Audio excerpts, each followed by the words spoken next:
กโมดีนะสุกเสยบนบริกินเขาเนาะจงใจจะเป็นน้องน้แม่นละเปลี่ยนซ้ำคือคนำเปลี่ยนพี่น้องไงไอ้แทบมึงดูมันเป็นหน้ายังนี่มาแทบมันหน้าเท่าไรมาทายเบิ้งใครจะได้เท่าไรคอยว่า15เอา15คือต่อไรแน่เลย15อันนี้18มันอันเดียวนี่แหละหน้าเสาเนี่ยมันรู้กินเสาแต่ชาวมันก็ยัง15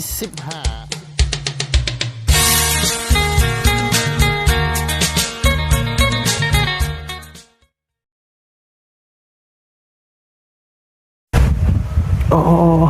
ชิลมแล้วบัดนี้พี่น้องเหยียบหักไหมเนาะก่อนอื่นกราบทักทายสบายดีเนาะพ่อแม่พี่น้อง FC เบิร์ดสู่ผู้สู่คนเนาะบ่ว่าสิอยู่ในและต่างประเทศก็ยินดีต้อนรับเข้าสู่ช่องบ่อไร่พาลุยคือเก่าพี่น้องเอ้ยพบเจอกันมื้อนี้ก็อยู่ทางบ้านน้องน้ำเฮือนเซคือเก่าคือเริ่มเนาะพี่น้องเอ้ยก็เมื่อวานนี้บ่ได้เข้ามาหาทั้งน้องน้ำเพิ่นพี่น้องเอ้ยคือมื้อนี้ก็เห็นทั้งคลิปของบ่จันเพิ่นว่าตีนเสายังกลับมาครบแล้วเนาะพี่น้องเอ้ยมีแต่บารอทางสร้างเพิ่นมาจับระดับน้ำเนาะจับระดับน้ำแล้วก็คึงเสาหามือหาวันย่อเนาะพี่น้องเอ้ยโอเคซะเนาะเดี๋ยวเราเข้าไปหาทางน้องน้ำเพิ่นก่อนเนาะพี่น้องเนาะไปคือทางอาจารย์เฮานั่งสบายดีโดยสบายดีโอ้ยาวคักปัญญังบัดนี่เนาะโดยสบายดีก็คือบิดหัวอยู่บัดนี่บางอันมีเล็กบางอันคือบ่มีเล็กนี่ใช่นี่บอตัวเก่าอันนั้นตัวเก่าโอ้ตอนเพิ่นผลิตตอนแรกๆโดยนี่ได้เรียบแล้วแม่ละสมัยใหม่ตัวนี้นะใช่ไหมมาครบแล้วบ่นี่2 4 6 8 10 12 2เสาน้อยมาครบเรียบร้อยเนาะรอแต่ทางสร้างเพิ่นบัดนี้โอ้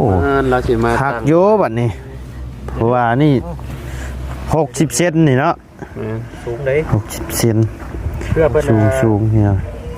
เพื่อขุดหน้าดินนี่เนาะเพื่อเพิ่นลงกระสีลงตั้ง40เซนจะสิสูงอยู่จะสิเหลืออยู่ประมาณสักเหลือ50เซนเหลือ50หรือว่า45เหลือ40พุ่นแหละแล้วก็มาบวกกับ1.70 เมตรก็โย50เหลือ2 เมตรปลายบิดหัวอยู่2เสาตัวแบบรายการอยู่ก็สิงามอยู่ดอก50เซนได้อยู่ยังเหลืออยู่50เซนเป็นอะไรเนาะแต่ละอันก็สิแข็งแกร่งอยู่ดอก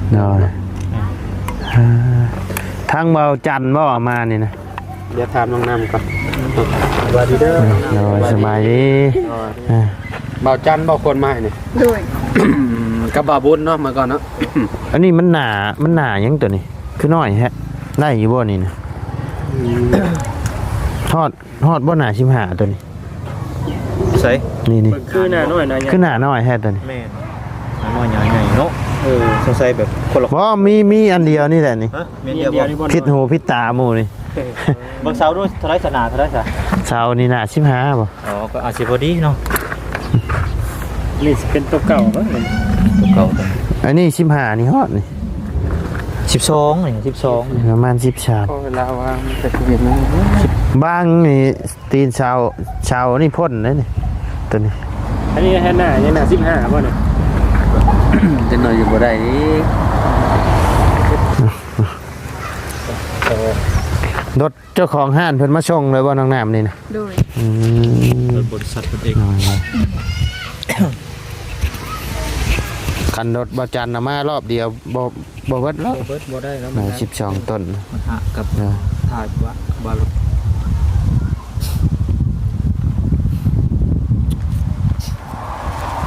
ตัว4หาอันนี้เป็นตัวเท่ใหม่เนาะน้อย60เซนสูงคักอยู่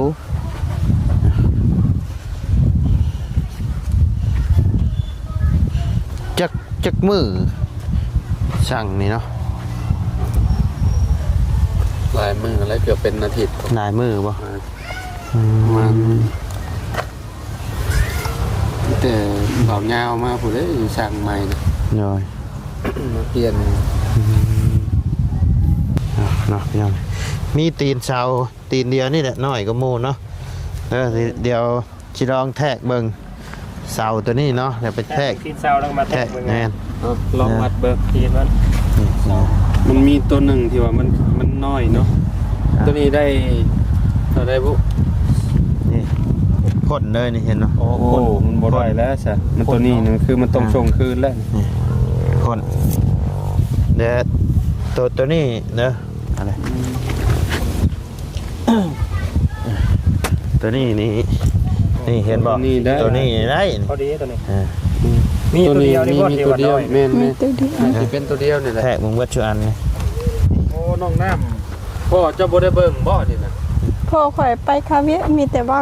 เบาจันทร์กับเบาเพิ่ง ตัวนี้มันบ่ได้ตัวนี้น่ะมันน้อยพอ คือเพิ่นเอาตีนชาวมาแล้วบ่อันทางบ่าวจันเพิ่นสั่งมานะ มาพร้อมกัน มาพร้อมกัน เลย ตัวอื่นได้เบิด ตื่นได้เบิดมีตัวเดียวที่ว่ามันน้อยเนาะ อันนี้มันน้อยพอมันต้องเซาหน้า10หรือว่าหน้า12ใช่ได้นี่ หน่อย 2ได้นะ อันนี้มัน ได้เบิดมีตัวเดียวนี่แหละนี่พ่นเลยนี่ บ่จันมาได้ซะเพิ่นว่าเพิ่นบ่ได้ว่าได้บ่ โดยได้เบิ่งตีนเสา บ่ได้เบิ่ง โดยถ่ายซื้อ อ๋อ ๆได้เบิ่ง เฮ็ดได้ซะบัดนี้ห่านเพิ่นอยู่หม่องใดบาดนี้ เราค่อยฮู้อยู่ห่านเพิ่ มัน นดุ อยู่นี่นี่ กับบานเสลว หมองว่านซะแล้วนี่ เพิ่นบ่มีอีกบ่นี่ แล้วมีแต่ไปหาเพิ่นนั่นแหละ ที่จะไปหาเจ้าของร้านมันไป มีตัวนี้มันน้อยเพราะถ่ายรูปไปให้เพิ่นเบิ่ง ไปถามเบิ่งเพิ่นเบิ่งมาเปลี่ยน จะมีแมทบ่คันมีแมทเฮาแทกเบิ่งก็ได้ นี่เม็ดอยู่รถตัวผม เอาแมทมาแทกเบิ่งมันหนาหยังนี่นะ ประมาณบ่เกิน14ป่ะ 10 หน้า15 14 15อันนี้มัน18 นี่นะ อันนี้18นี่นะ18อันนี้บ่14กับ15นี่แหละ ประมาณนั้นแหละตัวนี้มันก็14อยู่แล้ว โดยเพราะว่ากบไปได้เนาะ ไปลองเบิกมันสิขี้ไล่นะมันสิลึกเลือดกัน แมนเอาแมทมาแทกเบิ่งเฮาสิได้บอกเพิ่นถือ แม่เสาขึ้นตั้งมันว่าโตน้อยตัวใหญ่เนาะมัน โดย สิบ่งาม ขอยันเฮือนจะเซคือเก่าหั่นเนาะ บ่ได้เซ่เลยสิงวยหึบ งวยฮึบเลยสาวน้อยสาวใหญ่เนาะ เงย มันก็บ่งามหั่นแหละ ก็สิอาจก็สิบ่งวย เนาะ ได้ดอก บ่งวยดอกแต่บ่งาม อย่ามันฮักมันปิ้นนะเด้มันขี่กันหมด เพราะว่าเสาตัวนี้มันสิพ่นเด้ แม่น มันสิพ่นเสาพ่นออกมาพี่ คนตีนเสา มันพ่นตีนเสาใหม่เสา ถ้าว่ามักแบบบ่มักงามปานนั้นก็ คัน เก็บได้ก็ได้ คันมักเบ็ดพ่นก็เอาเลย เอาเลยนะ เอาบ่ ว่าจะมักงาม โบ บ่เอา บ่เอาคือกันละ บ่เอาคือกันนะเนาะ โดย ขมังคือกันแล้วข่อยกันแล้วอะ แต่ถ้าว่าใส่ได้บ่ใส่ได้ ใส่ได้แต่ว่า ได้ ค่อยบ่ฮู้เฮ็ดเหือนถามค่อยบ่ฮู้ บ่ได้ถามแต่ว่าให้ฟัง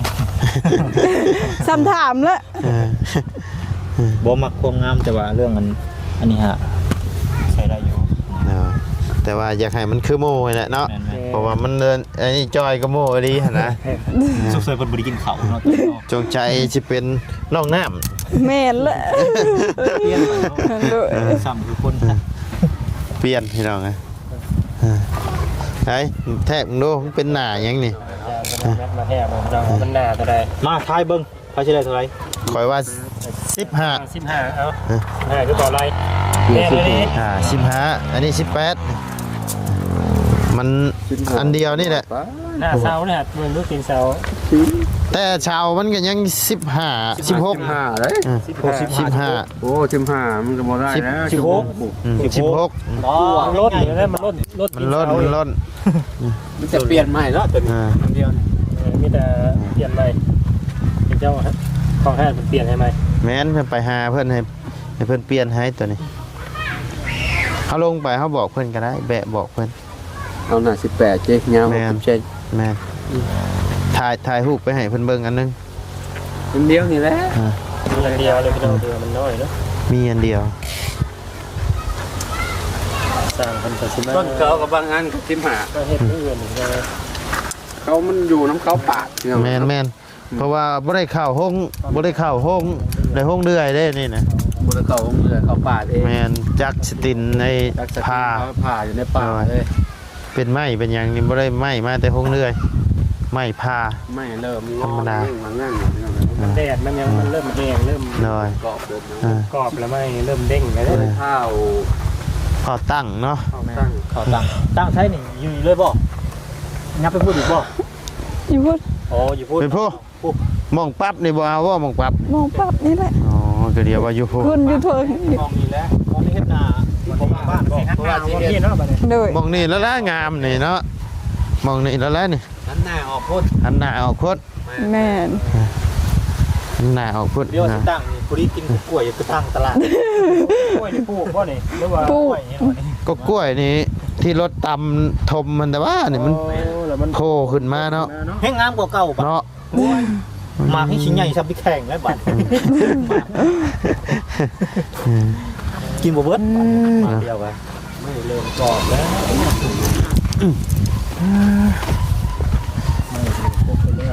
ไหนไร ให้น้องน้ำแบกไปเปลี่ยนได้บ่ รู้บ่เพเจ็บ บ่แพ้ นิ้ว บ่ได้บ่ หนัก ย่อมึงดูฮะย่อขึ้นบ่ อุ้ยเพสิแพ้โอ้ บ่แพ้บ่ บ่เพมันหนัก จะสิเปลี่ยนหรือสิเปลี่ยน จะสิเปลี่ยนเลย สิเปลี่ยนงงเลยสิเอาหรือสิเอาเอา บ่เอา บ่ บ่ เอา เอา บ่เอา บ่เอา เอา ไม่เพราะว่าเฮาไม่นี่เฮาบ่ได้เลี้ยงบ่ได้แต่งไว้เลยเฮาปะไว้ชื่อแล้วมันเด้งไม่ แมนบ่เลย คันเฮาเลี้ยงเอาไม้แนบไว้แล้วเฮาเอาเสือกหัดไว้นะมันบ่เป็นหยังคันเฮาปะทิ่มไว้ในนี่น่ะมันเด้งใหม่นะก็คิดว่าสิได้ตั้งไว้นี่แหละเนาะก็เพราะว่าแล้วว่าได้รอแต่ตีนเสานี่แต่ว่าไปเปลี่ยนตัวนี้นะตัวนี้มันบ่ได้ตัวนี้หน้า15เสาวันหน้า16ก็มี แมน อ่า น้ำสุกกับเอง หน้าเป็นเจ้านี่ต้องเป็นเจ้าแบบตึงๆเนี่ยตึงๆเนี่ย เอาขยับเสาออกอีก ว่าเวลาเจ้ามาเห็นเวียกเห็นงานอะไรก็มันมีผมอยู่เจ้าก็เอาสีตึงๆเมียนถึงคอเจ้าเห็นตึงๆเมียน ดู เพิ่นไปงานมีคนตายเนาะอยู่ในบ้านนี่เนาะ โดย พูดที่ว่าแขนแตกครับพ่อเสีย แม่น ก็เอาสิไปหาเรา ไปไวเนาะ ไปว่าสิไปหาลามัวนี่จานเลยมาเมื่อนี่บัดเสียซ้ำเนาะคนที่ว่าแขนเปื่อยอะไรไปหน่อยบ่น้อยคิด เอาบ่แม่นบ่ประตูที่เจ้าไปมื้อนั้น บ่คนละคนได้บ่ไร คนละคนบ่ ต่าง โอ้ ทางพ่อทางแม่เพิ่นไปอันนั้นกินทานเนาะ โดย เป็นญาติกันบ่ ญาติคือกัน เอ้าแม่นบ่ทางใดทางพ่อหรือทางแม่ ทางพ่อ โอ้ อย่าทางพ่อ โดย น้อง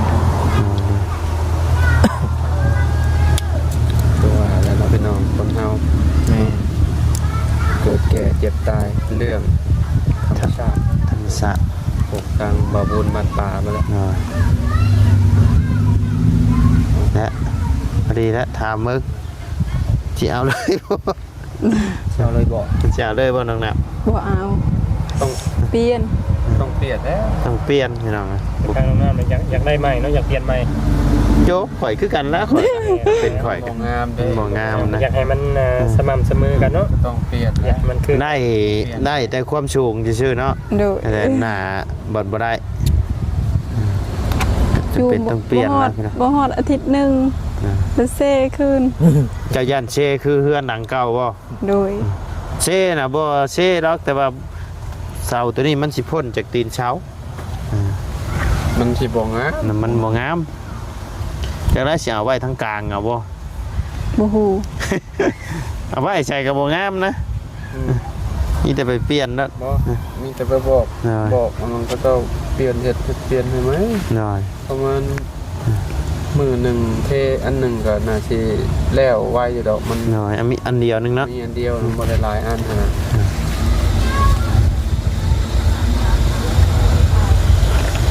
เจ้าบ่ได้ไปบ่ซะ ได้ไป ไ เผาเฮือน เอาเฮือนเนาะ โดย มีแต่พ่อกับแม่ไป โดย ซอยเรียกไปพี่น้องเนาะ คือเพิ่นชงสถานการณ์ได้บ่หรือว่ายัง ส่งแล้ว ชงแล้ว มื้อเสาร์นี่ ส่งเลยบ่ โดย เป็นเสียมื้อคืนนี่รวมมื้อใด เมื่อวาน ส่งมื้อใดส่งมื้อใด เมื่อวาน มื้อเสาร์นี่ ส่งมื้อเช้าเลยบ่ เสียเมื่อวาน ไปพังมื้อนี้เลยบ่ โดย พังเอาบ่ ฟัง พางเอา บ่ได้เข้าบ่ได้หยังบ่ บ่ เพิ่นเข้าอันนั้นนะนี่คิดนะนี่เนาะ อืม เห็นบ่ รวม เพิ่นเข้าศาสนาคริดบ่ ชาติเป็นศาสนาพีศาสนาพีก็พังนะวะ คนเราวเทิงมีแต่เขาพัง โอ้มันก็สิฮู้ได้เนาะ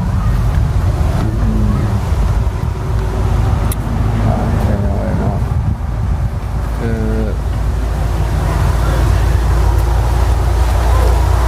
มื้ออื่นเนาะทางไอ้แหล่เราสิมา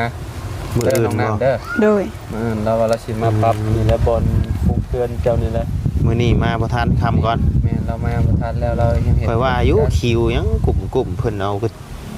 ขวดยางไปแช่หันนี่เนาะ โดย โอ้ย คะแนนมันบ่ใหม่นี่ล้อก็มีแต่คุดแล้วก็เอาขวานซับแล้วนี่ เอาเกลือใช่เขาก็เปื่อยแล้วแหละเอาเกลือมาเทเอาเกลือบ่ สอบหนึงบ่ ชอบมันเปื่อยบ่ ว่าโมเมนต์น้อยๆได้ สอบหนึง ศพหนึ่งยังไม่ยังใส่ยังศพ อย่ามาเปื่อยเนาะ มันหอดไม่ตั้งแต่มันดิบอยู่ มันใหม่มันยังดิบมันบ่ได้ไม่บ่ได้แม่นไม่เป๊ะบ่ได้แม่นไม่ตาย ไม่ เป็นไม่เป็นอยู่เขานั่นแหละก็เพื่อสิไหม่ เผาให้งิ้วติ ก็ไม่ดอกนะ เน้น ย่างก็เป็นไม้งิ้วเนี่ยเป็นไม้ที่มันบ่ติดกับไผ แล้วเนาะอันนี้บ่แม่นหน้าเฮือนแต่ยังว่าใครก็สิ โอ้ยคอยตัดไปเทื่อละหน่อยก็ได้แหละ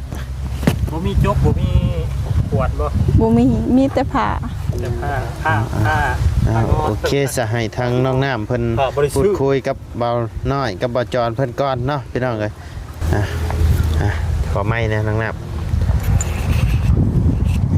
สบายดีเด้อน้องน้ำเด้อ เดี๋ยว โอเคนะพ่อแม่พี่น้องนี่ทางมาไล่ถึงจะขอจบคลิปลงมาเพียงสักนิดกันเด้อพี่น้องเด้อขอบบุญขอบคุณพ่อแม่พี่น้องและ FC เบิดสุขุสุคนเนาะที่เข้ามาติดตามและให้กำลังใจทางช่องเบาไล่พาลุยเนาะพี่น้องสำหรับคลิปนี้ก็ไปแล้วพี่น้องสบายดี